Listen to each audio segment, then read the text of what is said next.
예레미야는 눈물의 선지자, 그리고 고독의 선지자라는 그런 별명이 있습니다.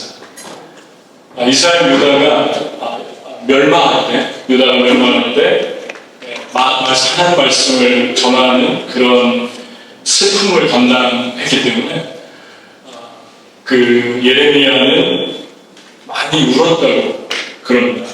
그러니까 이스라엘 역사 중에 마지막 왕이 시드기야인데, 그 시드기야 왕의 통치 마지막에 망하기 직전에 왜 망하는지, 그리고 어떻게 망하는지를 미리 얘기를 했죠. 근데 이렇게 하나님 말씀을 예언을 하니까 누가 좋아하겠습니까? 이 나라가 망할 거다, 그렇게 얘기를 하니까 왕도 싫어했고, 그리고 예레미야를 싫어하는 많은 그런 하나님 말씀을 전한다고 하는 사람들도 싫어했고, 그러다가 결국 그 왕궁의 근위대 뜰에 갇혔어요. 왕궁의 감옥에 갇혔는데, 그때가 587년이었고, 그리고 1년 후에, 정확하게 1년 후에, 그로부터 1년 후에 586년 기원전에 유다가 바벨론, 지금의 이라크죠, 바벨론으로 끌려갑니다. 포로가 돼서 나가게 됩니다. 그런데 여기서 한 가지 이해할 수 없는 것은, 절망 중에 있는 이 감옥에 갇힌 상황이고, 나라가 기울어져가고, 그런 상황에서 자기 나라 땅은 이제 종이조각처럼 되는 상황인데, 하나님께서 예루살렘, 이스라엘의 유대 땅에서 자기 삼촌의 아들이 있는데, 하나멜의 땅을 사라고 말씀을 하셨어요. 그러니까 누가 봐도 이것은 도대체 이해가 가지 않는 것이죠. 그냥 땅이 있는 사람도 지금 어떻게 내일이면, 아니면 조금 있으면 다 종이조각이 될 형국인데, 그 땅을 사라고 하니까 이 예레미야가 너무 당황했죠. 근데 이러한 상황 속에서 예레미야가 갈등하게 되고, 결국은 순종하게 됩니다. 하나님이 왜 망해가는 나라에 땅을 사라고 했을까요? 그냥 저도 안 가져갈 텐데. 이거에 대해서 우리가 우리의 삶의 신앙으로 생각해보는 필요가 있습니다. 그리스도인이 살면서 가장 하고 싶은 것, 가장 알고 싶은 것 중에 하나가 하나님의 뜻인데, 하나님께서 나에게 어떤 결정을 할 때 이것을 해야 되는지 말아야 되는지, 또 어떤 구매를 할 때, 중요한 구매를 할 때 이걸 사야 되는지 말아야 되는지, 이러한 문제들에 대해서 의외로 되게 갈등을 많이 합니다. 근데 하나님의 뜻을 정확하게 알고 싶은데 어떻게 알지? 저도 19살에 예수님을 믿고 20살 정도에 하나님이 저를 부르시는 컬링을 느꼈는데, 누가 얘기해 준 적도 없고 또 가르쳐 준 적도 없기 때문에 아주 혼동스러웠어요. 근데 그때 제가 가장 알고 싶었던 것은, 하나님이 나를 부르시는 건지, 부르시면 무엇을 해야 되는 건지, 그거에 대해서 아주 혼동이 컸습니다. 여러분도 살면서 이런 결정들의 문턱에 설 때가 많이 있을 거예요. 여기에 이 말씀에 의하면 한 3가지 원리를 우리에게 암시해주고 있습니다. 이럴 상황에서 어떻게 하나님이 나를 향한 계획을 할 수 있을까? 첫 번째는, 하나님이 예레미야에게 직접 말씀하셨습니다. 주님이 나에게 말씀하셨다. 6절에. 하나님께서 일하실 때, 예레미야는 지금 감옥에 갇혀 있잖아요. 근데 나쁜 짓 해서 감옥에 갇힌 게 아니라, 하나님 말씀을 그냥 전하다가 억울하게 감옥에 갇혔어요. 우리의 삶도 이렇게 갇힐 때가 있잖아요. 여러 가지 매이고, 또 마음대로 안 되고, 분명히 자유하게 살고는 있는데, 사람에 의해서, 재정에 의해서, 아니면 건강에 의해서 내 삶의 어떤 관계적인 문제에 대해서 내가 꼭 갇혀있는 것 같은 느낌이다 라는 그런 생각을 할 때가 있습니다. 그럴 때 어떻게 하나님 뜻을 아는가? 하나님은 갇혀있는 상황에서도 말씀했잖아요. 우리에게 말씀하시는 분. 근데 그 주님의 뜻을 보일 때 나에게 직접 말씀하시고 마음을 주십니다. 그게 아주 중요합니다. 왜 중요하냐면 주님이 말씀하신 것을 따라가다가 어려운 상황에 부딪혀도 견고하게 따라갈 수 있기 때문에 사람의 말에 의해서 쉽게 흔들리거나 어렵다고 쉽게 포기하지 않기 때문에 내가 받은 확신이 중요합니다. 다른 사람이 얘기하는 것을 듣고 가다 보면 다른 사람 핑계할 수도 있고 또 어려우면 포기할 수도 있고 그런데 내가 하나님께 받은 것이 있으면 계속 주님과 나와 펌하게 그냥 견고하게 관계를 맺으면서 따라갈 수 있죠. 베드로에게 예수님 말씀했잖아요. 내가 사랑을 낳는 어부가 될 것이다. 나를 따르라. 그렇게 말씀했죠. 그리고 또 마태에게 얘기했죠. 마태는 세관에서 세금을 받았던 공무원이었어요. 근데 그때 당시에 세금을 받는 공무원들은 욕을 많이 먹었습니다. 왜냐하면 친로마파였기 때문에 로마의 식민지 지배하에 살던 이스라엘 사람들은 아주 싫어했어요. 그런데 예수님이 마태를 향해서 나를 따르라 하니까 마태가 벌떡 일어나서 예수님을 따릅니다.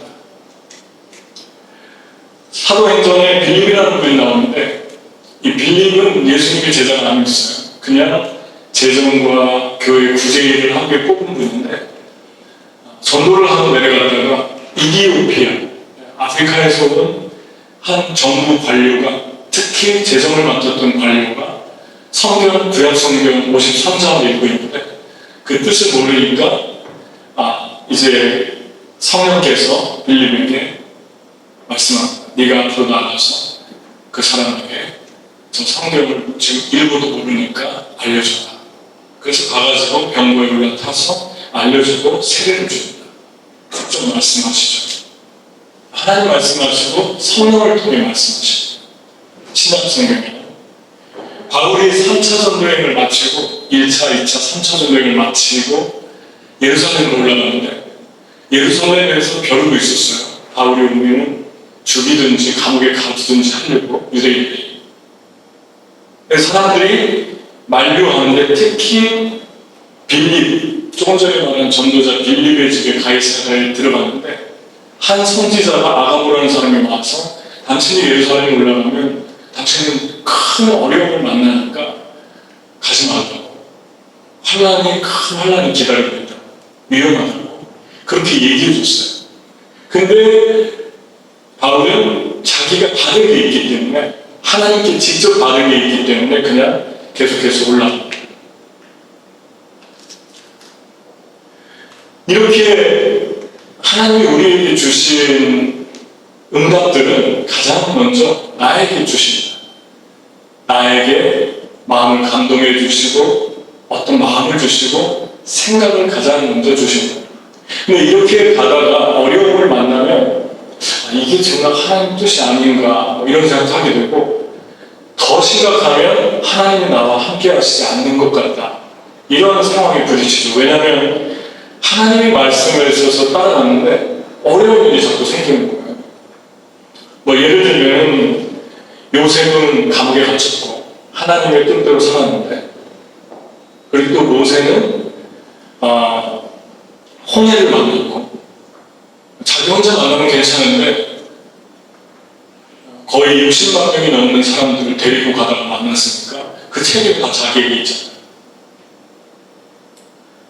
그런가 하면은 여호수아는 요단강을 만났고 그런가 하면은 예레미야는 감옥에 갇혔고 제자들은 지난번에 말씀한 대로 배에 물이 차서 배가 가라앉게 됐어요. 분명히 예수님이 가라고 해서 갔는데 잘못한 게 없는데 바울도 빌립보 감옥에 또 갇힙니다. 여러분 계속 계속 이렇게 어려움들이 예수님이 하나님의 말씀을 나에게 하셔서 따라가는데도 일어날 때 우리의 기준은 어려움을 만나는 걸 보니까 하나님 뜻이 아닌가 보다라고 생각할 수 있는데 하나님은 우리에게 하나님이 우리 가운데 계신가 안 계신가를 측정할 때 얼마나 상황이 어렵느냐 어렵지 않느냐 막히느냐 막히지 않느냐를 보라고 하지 않습니다. 왜냐하면 바울도 계속 막혔고 심지어는 예수님도 길이 막혀서 조용히 사마리아로 돌아가시잖아요. 길을 갈 때, 예루살렘에 내려올 때. 그러니까 어려운 상황이나 어려운 막히는 것 때문에 이거 하나님의 뜻이 아니다를 보라는 그런 말씀을 하신 적이 없습니다. 어떤 것으로 주님이 분별하라고 하시냐면 하나님이 나에게 계속해서 감동하신 거예요. 그리고 하나님이 계속해서 나에게 말씀하시는 거예요. 내가 말씀을 읽을 때 그리고 하나님과 함께 동행할 때 나의 삶에 하나님이 계속해서 어떤 은혜를 주시면서 나를 감동시키고 있는 거예요. 그것이 하나님이 나와 함께하는가 함께하지 않는가의 기준입니다. 그러니까 첫 번째는 여러분이 하나님이 어려움이 올 때 그냥 하나님의 뜻이 아니야 라고 하는 그 소리를 하기 전에 하나님 말씀해 주세요. 주님의 아들이 주님의 딸이 듣겠습니다. 계속 말씀해 주세요. 하나님은 나에게 말씀하십니다. 예레미야에게 말씀하셨듯이 오늘도 말씀하십니다. 두 번째는 예레미야에게서 또 우리가 캐치할 수 있는 그러한 두 번째 원리인데 예레미야에게 구체적으로 말씀해 줬어요. 너의 삼촌의 아들 하나멜이 유대 땅의 일부분을 가지고 와서 자기 땅을 사라고 할 텐데 너는 그 땅을 사라. 그런데 놀랍게도 그 다음날 즉시 그 말씀을 듣고 나서 삼촌의 아들 하나멜이 감옥을 찾아왔고 감옥에 찾아와서 자기 땅을 사라고 합니다. 놀라운 일이 벌어졌죠. 왜냐하면 이 두 사람 다 너무나 터무니없는 상황이잖아요. 하나멜은 땅을 팔 이유가 없고 누가 산다라고 생각할 수 없는 지금 상황이에요. 그리고 이 예레미야는 감옥에 갇힌 사람이 땅을 사서 뭐 하겠습니까? 그리고 지금 자기가 어떻게 외쳤냐면 너는 오랜 세월 바벨론에 끌려가서 포로로 살 것이라고 예언을 했는데 이런 상황에서 터무니없는 상황에서 땅을 사라고 하니까 얼마나 말이 안 되는 그런 이야기입니다. 그런데 하나님의 말씀은 하나님이 하신 것은 반드시 이루어집니다. 거짓 선지자들, 사람을 미혹하는 사람들의 특징 중에 하나가 말이 안 맞는데 하나님이 말씀하셨다라고 얘기하면서 사람을 속입니다. 근데 말이 안 맞아요. 근데 하나님의 말씀은 맞습니다. 그러니까 여러분, 하나님께서 우리에게 말씀하셨다. 이게 하나님 말씀하신 건가 아닌가를 알려면 첫 번째 나에게 감동을 주시고 말씀하시고 두 번째는 말씀이 이루어진다는 것입니다. 이루어지는 방법이 한 사람을 보내주셨어요. 하나멜이라는 사람을 보내줄 수 없는 사람, 만날 수 없는 사람을 만납니다. 그게 사인입니다. 여러분, 지금 예레미야가 감옥에 갇혀서 아무것도 할 수 없는데 하나님은 계속 일하고 있었어요. 예레미야가 갇히지 않았을 때보다 더 놀라운 위대한 일들을 하고 있었어요. 그게 하나님이 하시는 일의 방법입니다. 갑자기 생각이 나는데 이거는 준비한 말이 아닌데 제가 하와이 빅 아일랜드에서 살고 있을 때 선교단체에 있었죠. 그리고 이제 호놀룰루에 한번 갔어요.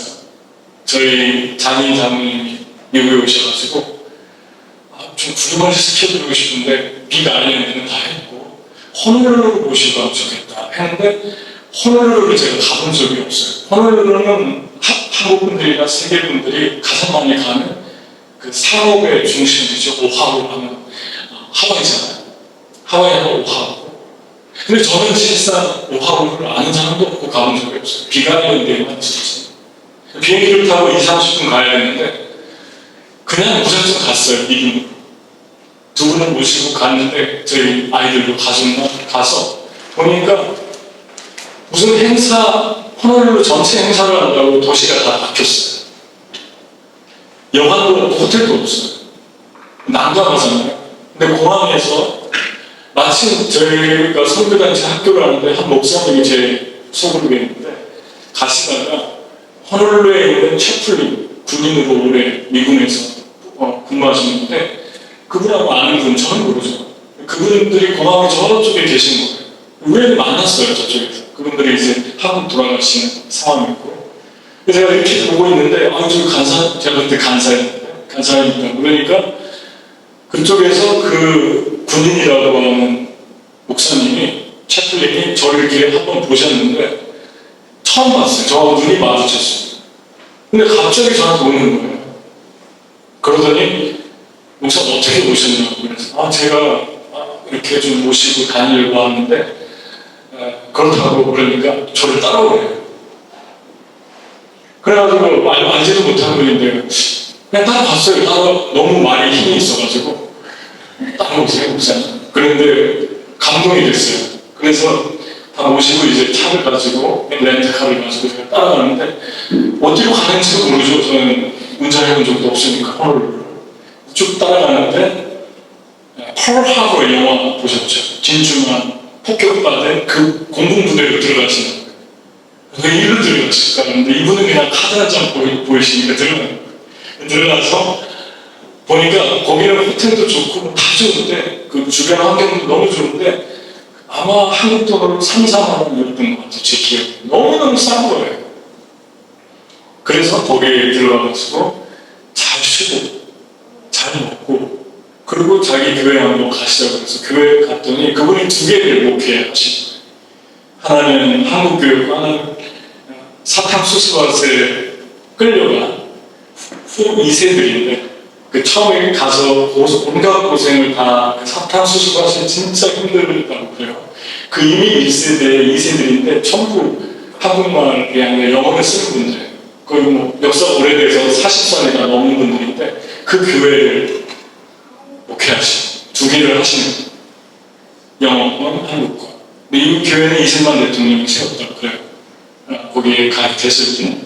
그래서 이제 그분 교회를 따라갔는데 한국 교회를 따라갔는데 제가 화장실에 있는데 갑자기 성령께서 제 마음에 이 교회에 와서 네가 좀 조금 도와주면 좋겠다.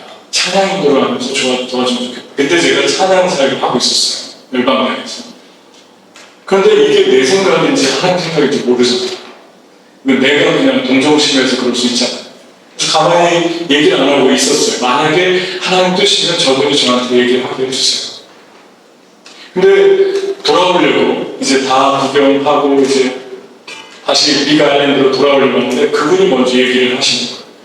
일주일에 한 번 비행기를 타고 여기 와서 나와 함께 두 교회에 가서 같이 함께 좀 섬겨주실 수 없냐고. 제가 다른 건 못 해드리는데 비행기 표현을 해드린다고. 그래가지고 저는 이미 받았잖아요. 그래서 제가 계속 3개월 동안 다녔습니다.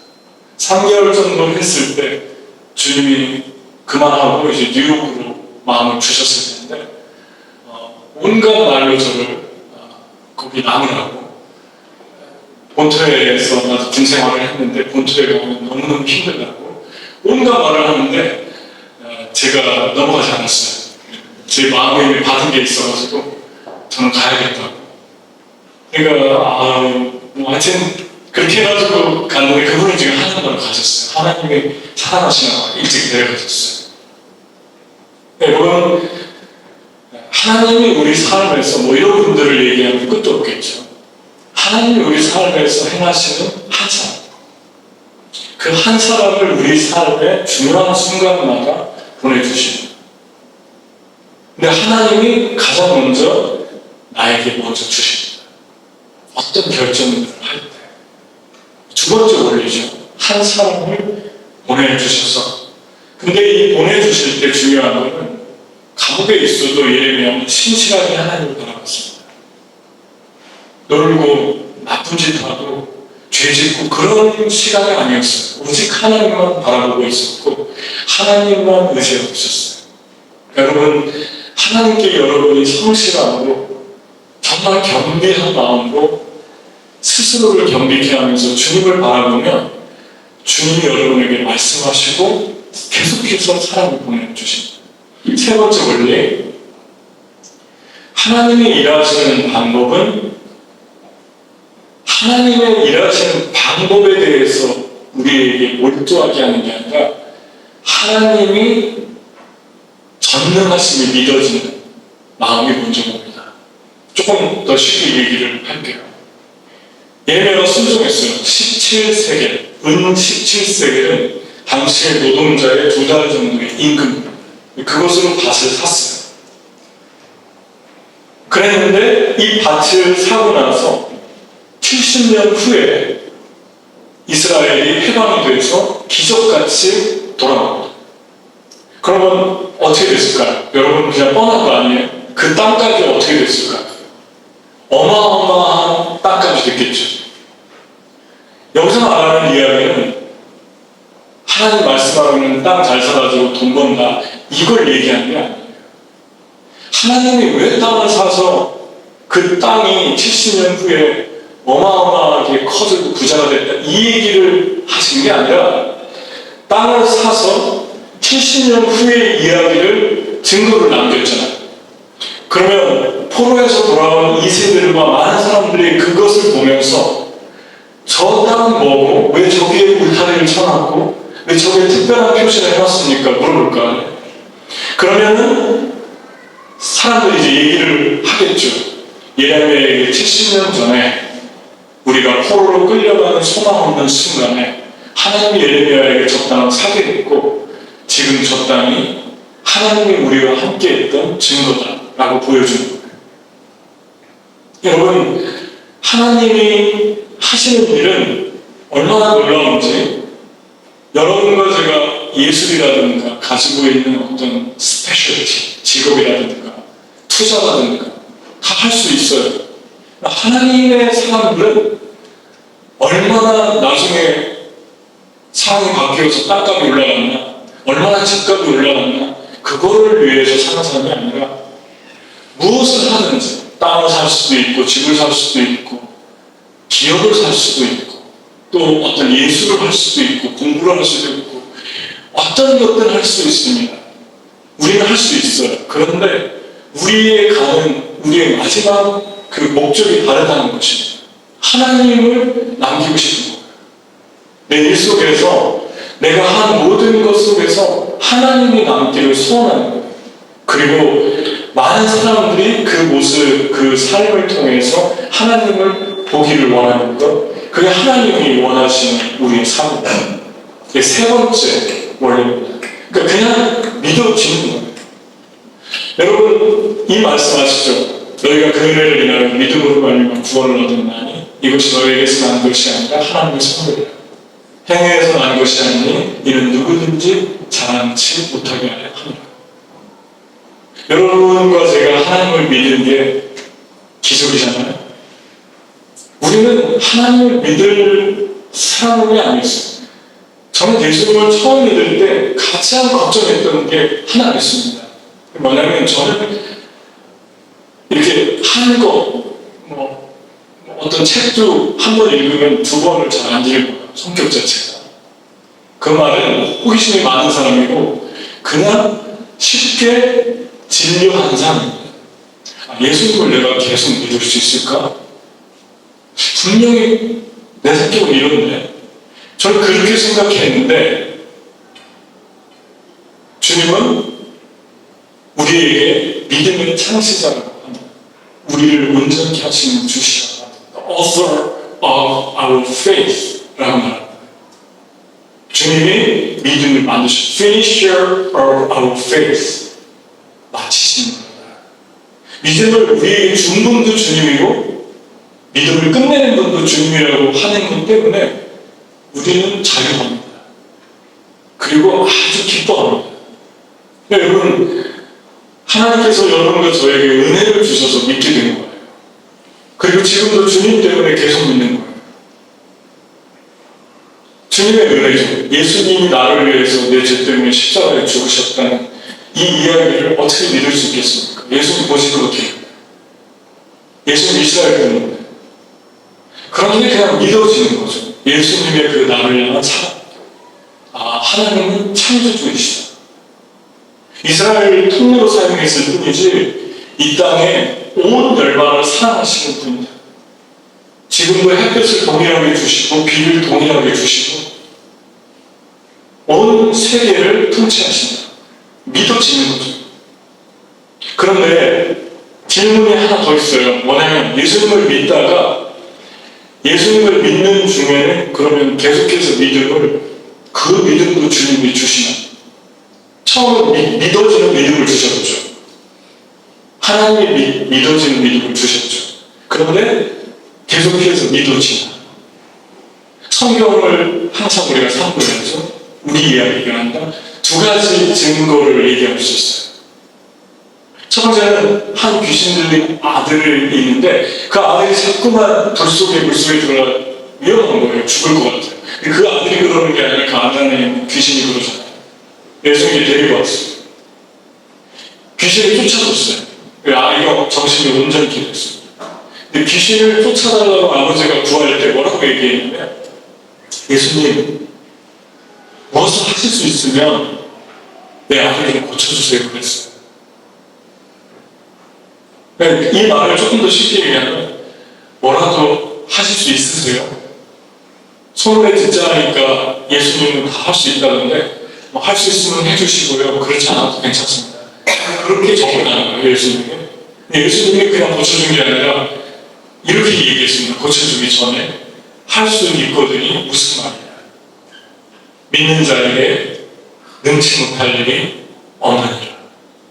그러니까 그 다음에 아버지가 뭐라고 외쳤냐면 이 말이 중요합니다. 소리를 지르면서 주님 나의 믿음 없는 것을 도와주세요. 그러니까 좀 믿어지게 해주세요. 그리고 나서 고쳤습니다. 그럼 그 믿음이 누가 도와준 것입니까? 믿어지는 믿음을 누가 준 것입니까? 예수님이 주시잖아요. 믿음이 약했는데 반만이었어요. 고쳐줘도 되고 안 고쳐줘도 되고. 우리 아버지 지금 아픈데 고쳐줘도 되고 안 고쳐줘도 되고. 내 아들이 지금 어려운데 고쳐줘도 되고 안 고쳐줘도 되고. 그런 부모가 없겠죠. 안 고쳐, 하나님의 뜻이 다른 뜻이 있어서 안 고쳐주셔도 고쳐달라고 하겠죠. 기도할 때. 또 하나 증거가 있죠. 베드로가 물 위로 걸어오는 풍랑을 만나고 물 위로 걸어오는 예수님을 봤는데 예수님 보니까 갑자기 물 위로 걷고 싶어졌어요. 베드로가 걷고 싶어졌다는 것은 아주 다른 이야기입니다. 왜냐하면 베드로는 갈릴리 바다 어부였어요. 갈릴리 바다의 수심을 눈 감고도 다 아는 분이에요. 어디 가면 거의 21km가 직선거리, 세로로 21km가 넘는 호수인데 깊게는 23m에서 얕게는 23m에서 깊게는 49m까지 깊은 바다예요. 호수예요. 그걸 몰라서 베드로가 예수님한테 나도 좀 걷게 해주세요 그랬겠습니까? 예수님이 이렇게 오니까 물 위를 걸어서 풍랑을 헤치고 오니까 베드로가 갑자기 나도 좀 걷게 해주세요 그랬어요. 예수님이 오라 그랬어요. 그러니까 베드로가 뭐에 이끌리듯이 걸어갑니다. 누가 믿음을 준 것입니까? 예수님이 주셨잖아요. 오라 했잖아요. 믿음의 모든 동기가 예수님에게서 나옵니다. 예수님 때문에 베드로가 걸은 거예요. 다시 말하면 하나님이 여러분과 저의 삶에 어떤 일을 하시기 전에 세 번째 주는 이게 하나님의 계획이다라고 하는 사인이 어떻게 우리에게 오냐면 알 수 있냐면 믿어지는 거예요. 내가 지금 이 벼랑 끝에 설 것 같네. 하나님 말씀대로 따라가다 보니까 벼랑 끝에 설 것 같네. 그러면은 잘못하면 떨어지겠는데 떨어지면 큰일 나겠는데 그런 상황이 돼도 그냥 이상하게 믿어지는 거예요. 하나님이 하실 것만 같은 거예요. 아브라함에게 본토 친척 아버지를 떠나라 했는데 떠나도 될 것 같은 거예요. 하나님이 책임져 주실 것 같은 거예요. 그 믿음이 우리 안에서 생기잖아요. 그게 사인이라는 거예요. 누가 다른 얘기를 해도 그거를 먼저 확인하는 것입니다. 여러분 안에서 그냥 확신이 오는 거예요. 그런데 그 프라이오리티를, 그 우선순위를 사람에게 두거나 환경에 두거나 상황에 두면 계속해서 흔들리니까 잠도 못 자죠. 매일 같이 어렵죠. 그것처럼 힘든 게 없죠. 이런 말들을 다른 표현으로 우유부단이라고 하잖아요. 우유부단은 하나님으로부터 온 것이 아니에요. 하나님의 성품은 우유부단하지 않아요. 하나님의 성품은 명료하고 그리고 단호합니다. 그리고 아주 클리어합니다. 그게 특징입니다. 여러분의 삶에서, 저의 삶에서 이걸 정말 이렇게 해도 될까? 근데 벼랑 끝에 섰는데 벼랑 끝에서 잘못하면 떨어지면 어떻게 될까 하는데 어떤 믿음이 드냐면 독수리가 날아와서 떨어지는 새끼를 등에 업고 창공을 향해서 올라가듯이 올라갈 것만 같아요. 그런 믿음이 우리에게 주어집니다.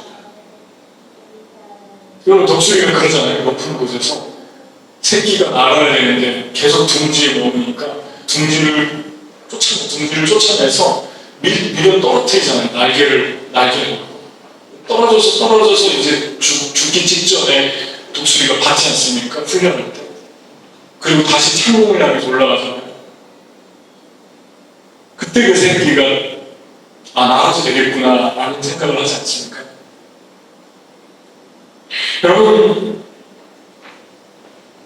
여러분의 삶에서 하나님이 바닷가를 걸어오시면서 걸어오라고 한 것은 베드로가 걸은 것은 눈속임도 아니었고 마술도 아니었고 베드로에게 있는 초능력도 아니었습니다. 그리고 베드로는 예수님 부활하고 났을 때 또 바다로 뛰어들었는데 그때는 걷지 못했어요. 왜 걷지 못했을까요? 수영해서 갔습니다. 예수님께. 왜 걷지 못했을까요? 예수님이 오라고 할 때만 가야 되는 거기 때문에 그렇습니다.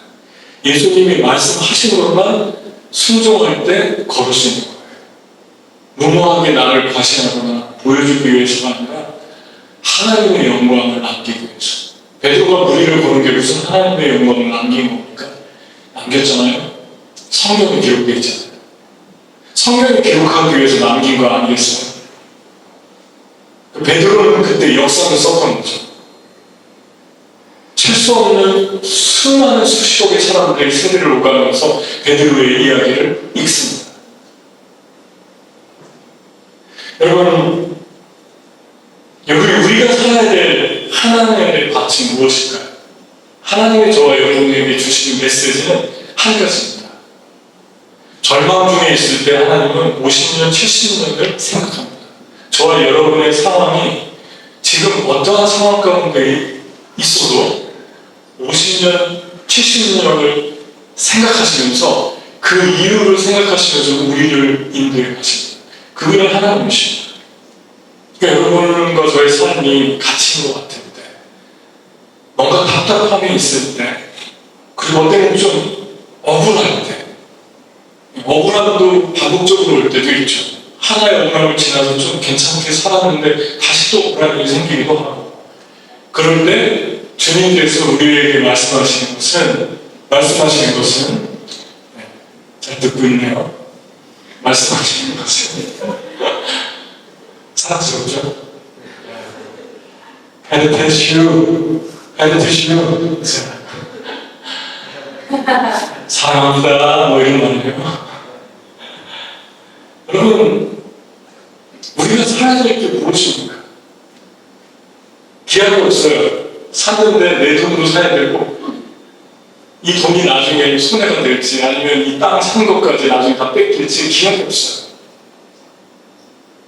근데 우리는 우리의 삶에서 하나님을 따르면서 아무것도 모험하려고 하지 않습니다.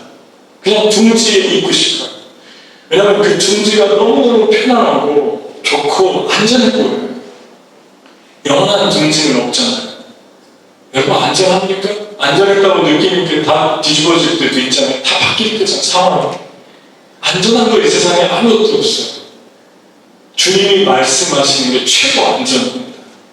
그리고 주님의 말씀을 따르고 순종하는 게 최고 안전합니다. 그래서 주님이 말씀하시면 가장 황무지 같은 땅에도 가라고 하면 거기가 가장 멋진 땅이에요. 젖과 꿀이 흐르는 가나안 땅.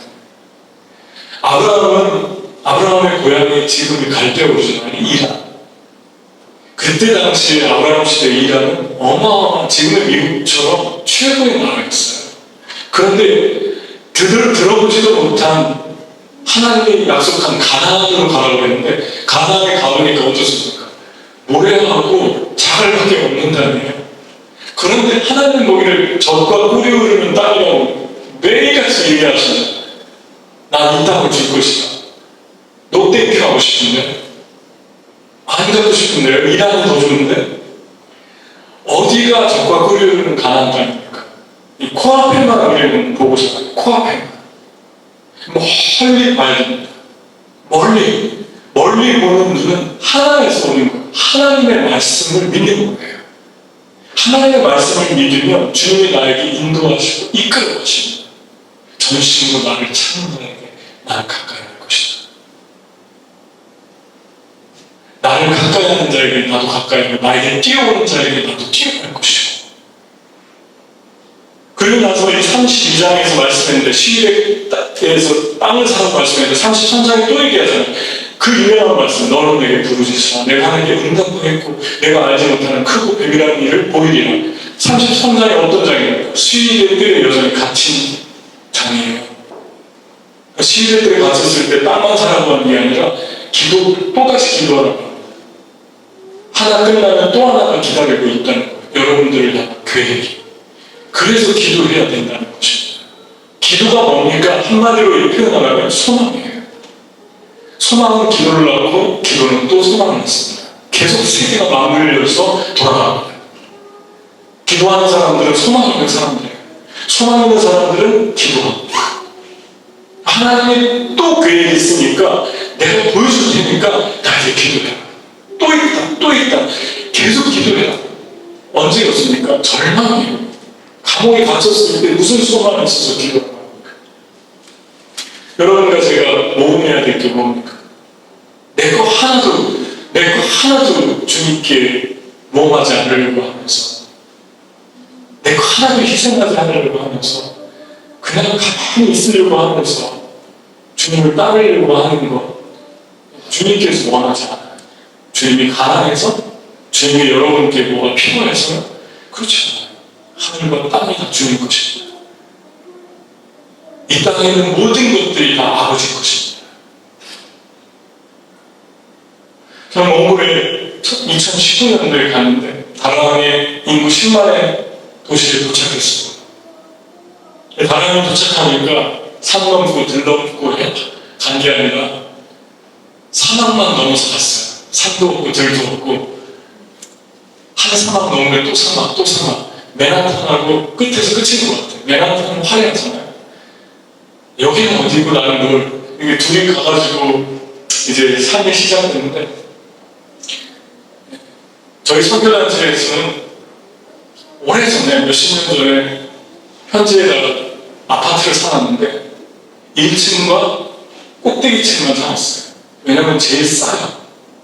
춥고 물이 잘 새고 그래서 제일 싸니까 1층과 꼭대기층을 사놨는데 저희한테 1층을 줬어요. 다가 1층에 들어갔는데 현관이 소련이 지배할 때 소련 아파트 같아요. 총 맞은 것 같아요. 근데 안에는 괜찮아요. 그런 데는 안에는 괜찮아요. 따뜻하고 그리고 들어갔는데 옆에 쓰레기가 이렇게 쌓여있어요. 칸칸한데 거기다 버리는데 우리 집 앞에 버리는 거예요. 왜 여기지? 이거 치웠으면 좋겠는데. 그리고 건물이 5층으로 가는데 5층에서 가끔 쓰레기를 던지세요. 봉지에 담아가지고 밑으로 우리 집 창문으로 해가지고 던지는 게 보여요. 이렇게 떨어지는 게. 그럼 아침 나가보면 우리 집 창문 밑에 이게 쓰레기가 있어요. 그런데 더 또 놀라운 거는 4층에서 물이 샜는데 3층을 타고 2층을 타고 1층으로 홍수가 나가지고 다 쏟아졌어요. 저희 집 순식간에 몇 분 만에 다 쏟아졌어요. 이게 바로 방수가 아닌 거죠. 그러면서 몽골어를 배우기 시작하는데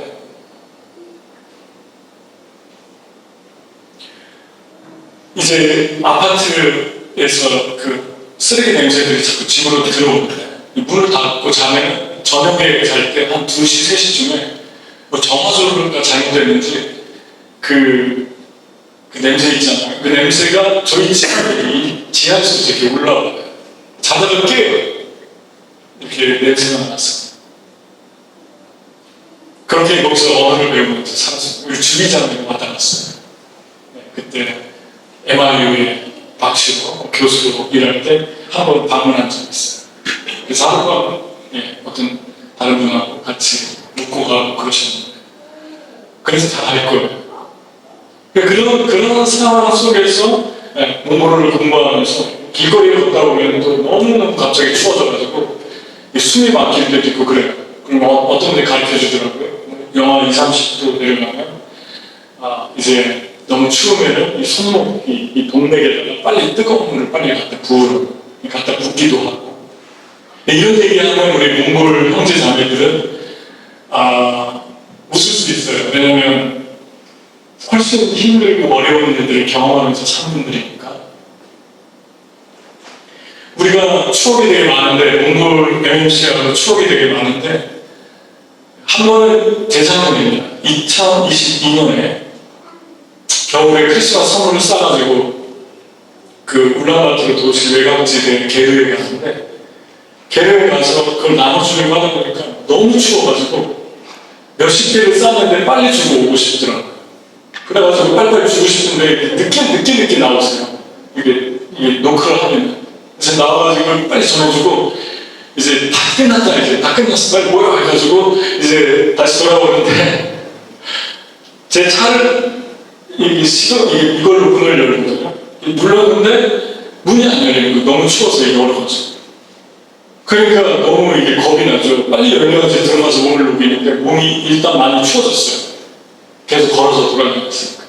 그래가지고 보니까 나중에 전화도 하고 뭐 차 센터에다 전화도 하고 다 했는데 나중에 보니까 그 수동 열쇠를 빼면 되는데 이걸 몰라가지고 빼가지고 따가지고 들어가서 이제 가려고 하는데 아르헨티나 차가 또 빙판길에 이제 빠졌어요. 우리 아르헨티나 그 머신이 머신이 거기에 빠졌어요. 그래가지고 이게 안 빠져나오는 거예요. 이게 안 빠져나와가지고 다 같이 내려가서 밀다가 헛바퀴가 도는데도 웃으면서 같이 밀었어요. 밀고 이제 제 차에다 묶어가지고 간신히 올라왔는데 너무 그때 큰 기쁨이 있었어요. 야, 우리가 이렇게 같이 힘을 합해서 했구나. 그리고 이제 집으로 돌아온 적도 있습니다. 이 이야기를 되게 아름답게 제가 하잖아요.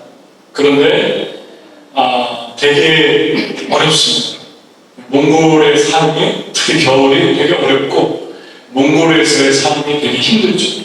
그러니까 이렇게 살아가는 이분들 보면 되게 존경스러워요. 되게 어렵게 추운데도 사시는데 그런데 MIU에서 가르칠 때 그 대학, 좋은 대학이잖아요, MIU가. 근데 MIU의 학생들하고 대화를 하다 보니까 이런 얘기를 거의 80%, 90%가 합니다. 나는 여기서 공부하고 다른 나라로 가고 싶습니다. 그리고 다른 나라로 가서 공부하고 돈을 벌고 싶습니다. 뭐 독일이 됐든 한국이 됐든 일본이 됐든 다른 나라로 가고 싶어요. 왜 그러냐면 공부를 해도 소망이 없어 보이는 거예요. 그리고 기약이 없어 보이고 월급이 너무 낮고 그래서 데모도 하죠. 데모. 작살이 있어요. 그리고 작살 힌트가 작살도 합니다.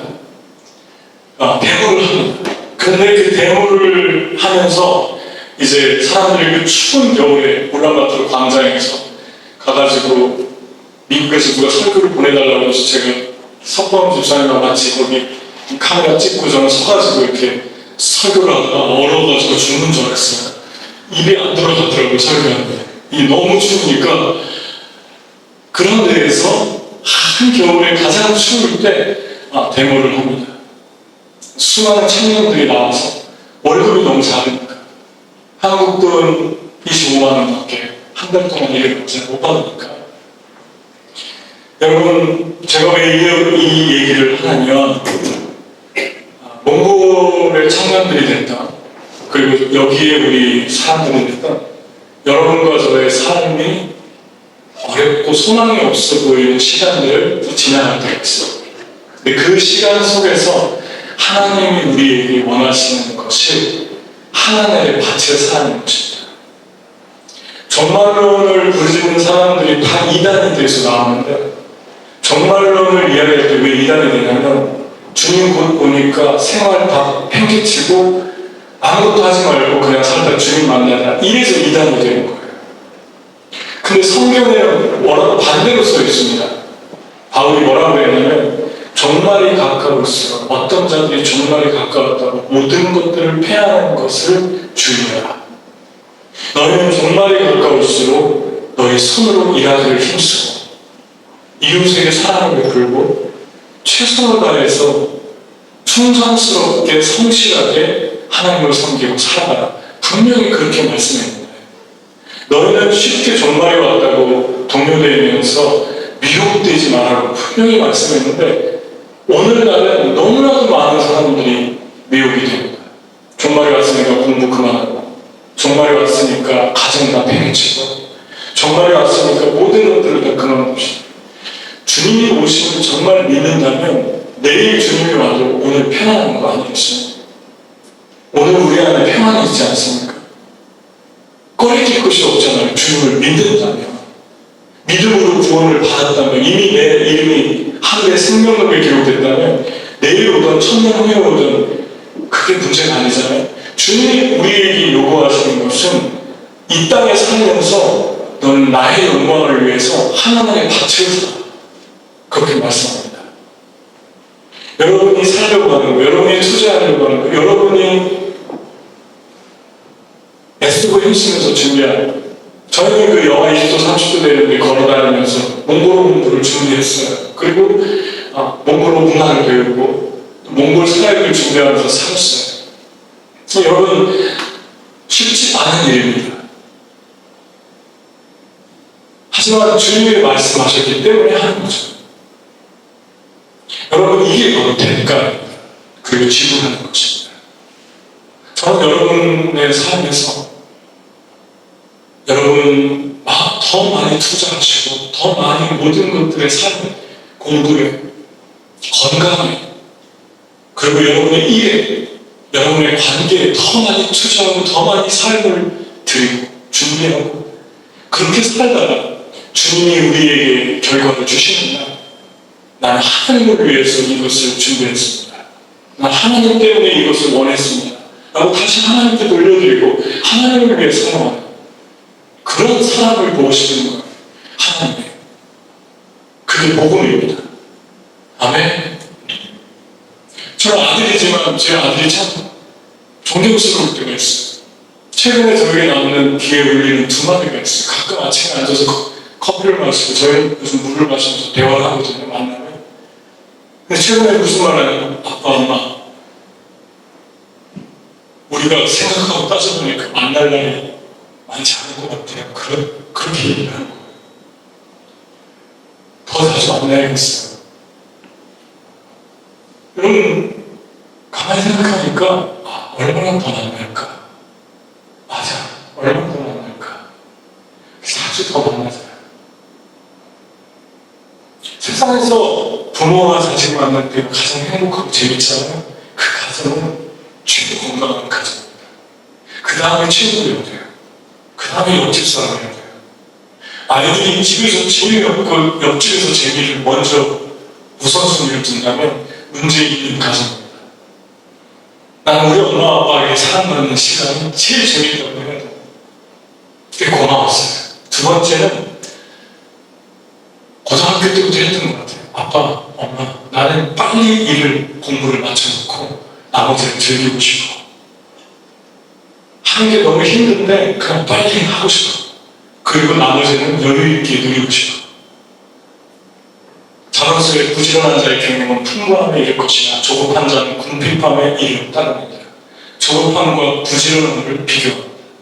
조급하면 속기 쉽습니다. 조급하면 자기 마음대로 하는 데는 사람이 미워집니다. 조종하려고 듭니다. 조급하면 분별력이 약해집니다. 투자도 잘못합니다. 사람도 잘못 사립니다. 조급하면 지혜가 없어지고 쉽게 분노합니다. 부지런함을 반대 방향에 둡니다. 부지런하면 여유를 갖게 하죠. 부지런하면 준비합니다. 부지런하면 조금 일찍 나갑니다. 약속 시간에. 부지런하면 미리 해놓습니다. 그러면 누리는 거예요. 여러분, 우리 젊은 친구들, 저는 우리 젊은 친구들 너무너무 좋아하는데 우리 서원이나 경훈이 같은 친구들이 더 많이 와야 됩니다. 그리고 이 어린애들, 10대 애들 더 많이 와야 됩니다. 이들이 어른이에요. 이들이 내일이고 이들이 가장 건강하고 가장 강할 때입니다. 무엇이 청년입니까? 무엇이 늙음입니까? 육신이 아니라 육체의 나이가 아니라 마음이 열려있고 어떤 거든 억셉해서 내 것을 만들 자신감이 있는 거예요. 그래서 아멘할 수 있는 거예요. 그래서 배우겠습니다. 한번 가르쳐주세요. 그러는 거예요. 그때가 청년의 시절이죠. 그걸 우리는 어른이라고 합니다. 열려있는 사람들, 배울 수 있는 사람들. 왜 못 배웁니까? 자신 없는 거예요. 왜 자꾸 우리의 마음속에서 마음이 좁아집니까? 불안한 거예요. 자신 없어요.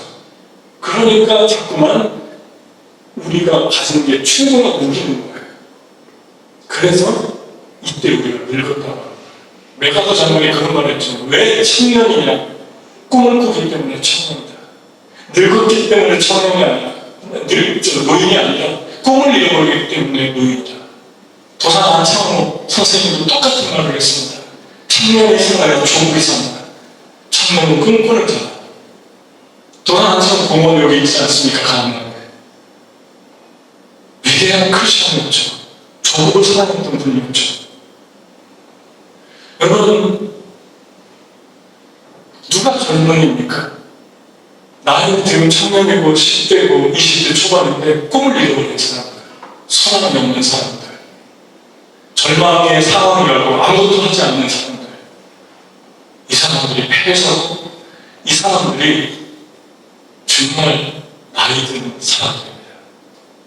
저와 여러분은 부지런한 삶을 살았으면 좋겠어요. 조급한 삶이 아니라 지난주에도 얘기했죠. 바쁜데 바쁘지 않고 사람이 많은데 사람이 없고 외롭고. 왜 그럴까요? 조급해서 그래요. 조급한 사람은 바쁜 것 같아요. 그런데 게으르요. 준비 안 해놓은 삶이기 때문에 항상 여유가 없습니다. 미리미리 준비하는 게 부지런함의 은혜입니다. 여러분, 마지막 이 말만 하고 마치겠습니다. 저와 여러분의 삶에 어려운 상황에 갇힌 것 같을 때 두려움의 밭과 하나님의 밭을 살 것인가, 이 두 사이에서 갈등하고 당한 거죠. 그때 저는 이 책 이야기를 좀 해주고 싶어요. 루마니아에서 예수님을 믿고 복음을 전하다가 공산주의 치하에 갇힌 목사님 한 분 계세요. 리처드 프론트라는 분인데 책상에는 갇혀서 독방에서 3년, 빛도 안 들어오는 독방에서 3년을 고문당한 적도 있고, 이분이 이렇게 기도했어요. 하나님, 주일을 하다가 이 나이에 현장에 있으면 사라져야 합니까? 그때 하나님의 음성이 들렸습니다. 사랑하는 종아, 성경에 두려워하지 말라는 말이 몇 번이 기록되어 있는지 압니다. 성경은 구약부터 신약까지 두려워하지 말라는 말 동그라미 쳤는데 366번이 기록되어 있어요. 왜 366번입니까? 365일인데 주님이 말씀해 주셨대요. 4년마다 윤달이 있는데 그때는 366, 한 번 더. 그래서 366번 하루에 한 번씩 두려워하지 말라고 우리에게 말씀하고 계시는 하나님, 우리 얘기해 줬다는 거예요. 이번 죽지 않았어요. 사형 직전에 기적같이 루마니아 그 감옥에서 나와서 미국으로 망명했고, 미국에서 보이스 오브 마더라는 라는 순교자의 소리라는 선교단체를 세워서 40년 전에 40개국의 선교사를 파송하고 복음을 전하다. 뭐 그런 데 있잖아요. 북한이나 이란이나 이런 최악의 상황에 있는 사람들에게 복음을 전하는 선교사를 파송하는 분이 됐습니다. 그리고 한국에 가셨어요. 그 선교단체가 여전히 있습니다. 보험이라고. Voice of the Mother. 순교자의 소리. 저는 여러분이 하나님의 밭이 무엇인가를 이번 주 기억하길 바랍니다. 아멘? 하나님의 밭. 내가 살아야 될 건 무엇인가? 우리 몽골에 있는 MMC는 내가 지금 주를 위해 준비해야 될 게 무엇인가? 요 빌트길 왜? 자기야 볼하니 한치마트 요 빌트길 왜? 다들 어떤 설렁스 솔진? 설렁스 힐 솔진어